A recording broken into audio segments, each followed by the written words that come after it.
እኔ ቤቴን ለአንድ ጀርመናዊ አከራየው። የት ነው? አዳማ የአዳማውን ቤት።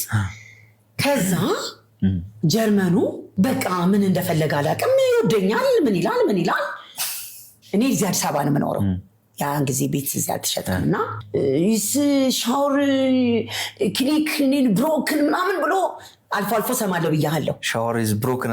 ይሄ ውሃው ቧንቧ እንዳልል በእንግሊዝኛ አልችልም። ከዛ ስበር መኪናዬን ይዤ ጠዋት 3 ሰዓት ደረስኩ። እንደ ትላንት ደውሎ ስደርስ ባኞ ቤት ዌር ኢዝ ብሮክን አልኩት። ያችን ይዤ ነው ያደርኩት እንዳጠፋ ዲክሽነሪም አለኝ መኪና ውስጥ። ከዛ ዋት ኢዝ ብሮክን ስለው ወደ ሽንት ቤት የሚገባ መስሎ ማጅራቴን ያዘኝ።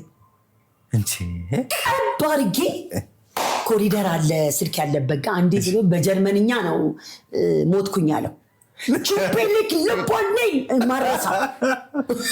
ማረሳው ነው ከማላቀው ጀርመናዊ ላረግስ አባቴ ማን ነው እያለ ልጁን ጆሮ ነጭ ሆኖ የጆሮ አርጎ ሊኖር አሬን ያልከም ከዛ ደነገጠ። እኔም ብሮክን የሆነ ነገር የለም። ወደ ሀገር የመጣው ወደ አዲስ አበባ ያኔ ስኖር ነው።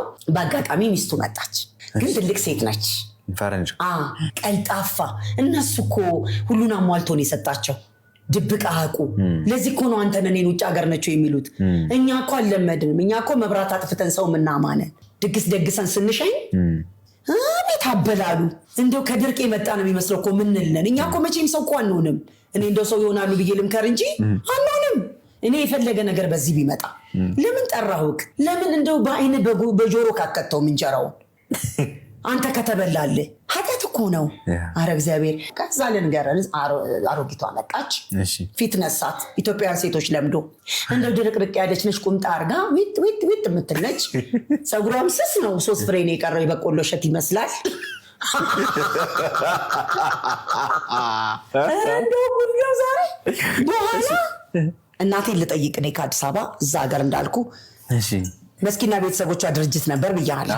እዛ ሲሄድ እስቲ ቆይ ጎራ ልበልና ጥበቃውንም ላናግረው፣ ባለቤት ነኝ መቼ ምልም ከምል ተጣልቼዋለሁ ምናምን ብዬ ሄድኩላ።